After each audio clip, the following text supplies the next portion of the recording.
महाराष्ट्र राज्य किसान सभा, महाराष्ट्र राज्य लाल बावटा शेतमजूर युनियन नांदगाव खंडेश्वर तालुका कमिटीच्या वतीने तहसील कार्यालयात आंदोलन करण्यात आले।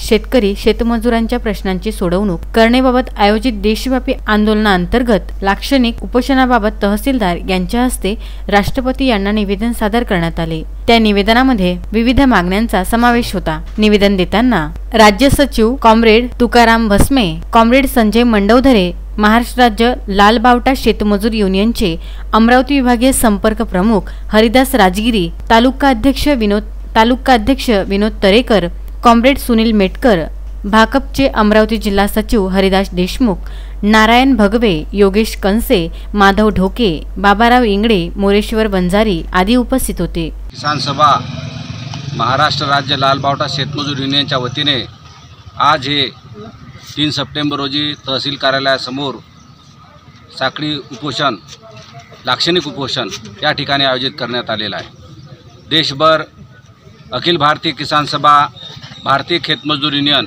यांच्या वतीने देशव्यापी आंदोलनाचं आयोजन करण्यात आलेलं आहे आणि त्या आंदोलनाअंतर्गत हे उपोषण या ठिकाणी होत आहे। या उपोषणाच्या प्रमुख मागण्या आहेत की शेतकरी विरोधी जे अध्यादेश केंद्र सरकारने पारित केलेले आहे, ज्याच्यामध्ये बाजार समित्यांना गुंडाळण्याचं सरकारचं धोरण आहे, ज्याच्यामध्ये जो सरकारची सुरक्षा आहे, अन्न सुरक्षा ही धोक्यामध्ये येणार आहे आणि व्यापाऱ्यांना मोठ्या प्रमाणामध्ये मोकाट रान दिला जाणार आहे आणि शेतकऱ्यांना कुठल्याही प्रकारची हमी या देशामध्ये राहणार नाही।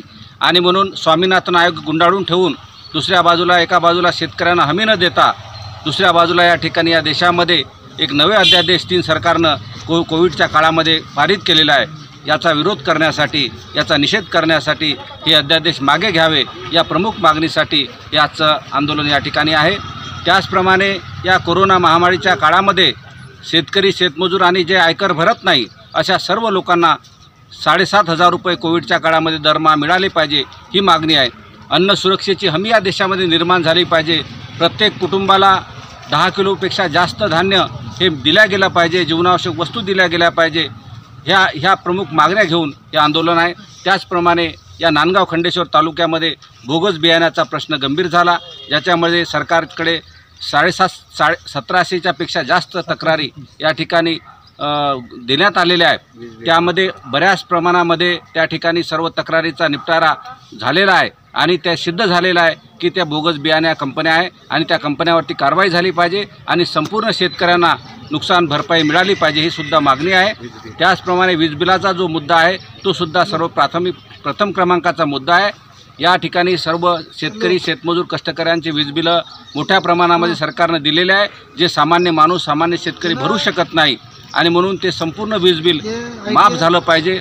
संपूर्ण वीज बिलातून शेतकरी शेतमजुरांची आणि ग्रामीण कारागिरांची मुक्तता झाली पाहिजे ही सुद्धा या आंदोलनाची मागणी आहे। या प्रमुख मागण्या घेऊन त्याचप्रमाणे रोजगार हमी योजनासुद्धा ही सामान्य माणसासाठी झाली पाहिजे। रोजगार हमी योजनेमधला गैरकारभार बंद झाला पाहिजे।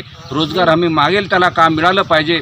रोजगार हमी योजनेअंतर्गत 600 रुपये मजुरी मिळाली पाहिजे।